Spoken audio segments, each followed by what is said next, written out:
ತಾಯಿ ಸಂಸ್ಕಾರ ಕೊಟ್ಟು ಬೆಳೆಸಿದ ಮಕ್ಕಳು ಲೋಕವೀರರಾಗಿದ್ದಾರೆ ಎಂದು ಆದಿಚುಂಚನಗಿರಿ ಸಂಸ್ಥಾನದ ಪೀಠಾಧ್ಯಕ್ಷರಾದ ಡಾಕ್ಟರ್ ನಿರ್ಮಲಾನಂದ ಶ್ರೀ ಸ್ವಾಮಿಗಳು ಹೇಳಿದರು.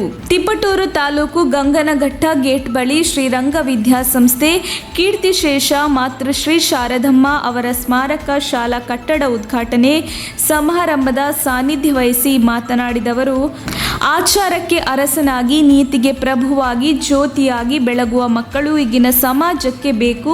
ಇಂಥ ಮಕ್ಕಳನ್ನು ರೂಪಿಸುವುದು ತಾಯಿಯಿಂದ ಸಾಧ್ಯ ಎಂದರು. ತಂದೆ ತಾಯಿಯಿಂದ ಸಂಸ್ಕಾರ ಕಲಿತು ಬೆಳೆದಿರುವ ಡಾಕ್ಟರ್ ವಿವೇಚನ್ ತಮ್ಮ ತಂದೆ ಪ್ರೊಫೆಸರ್ ಜಿ.ಕೆ. ಬಸವರಾಜ್ ಸ್ಥಾಪಿಸಿದ ಶ್ರೀರಂಗ ವಿದ್ಯಾಸಂಸ್ಥೆ ವಿಸ್ತರಿಸಿ ತಾಯಿಯ ಸ್ವರ್ಣ ಪ್ರೌಢಶಾಲೆ ಆರಂಭಿಸಿರುವುದು ನಾಡಿನ ಸೌಭಾಗ್ಯ ಎಂದರು. ಸಮಾರಂಭವನ್ನು ಉದ್ಘಾಟಿಸಿ ಮಾತನಾಡಿದ ಪ್ರಾಥಮಿಕ ಪ್ರೌಢಶಿಕ್ಷಣ ಸಚಿವ ಬಿ.ಸಿ. ನಾಗೇಶ್, ಜ್ಞಾನಕ್ಕೆ ತ್ಯಾಗಕ್ಕೆ ಹೆಸರಾದ ನಮ್ಮ ಭೂಮಿ ತಂದೆ ತಾಯಿಯ ಆದರ್ಶ ಪುತ್ರನಾಗಿ ಜೀವನವನ್ನು ಸಮಾಜ ಸೇವೆಗೆ ಮುಡುಪಾಗಿಟ್ಟಿರುವ ಡಾಕ್ಟರ್ ವಿವೇಚನ್ ಅವರು ಆದರ್ಶ ಎಂದರು.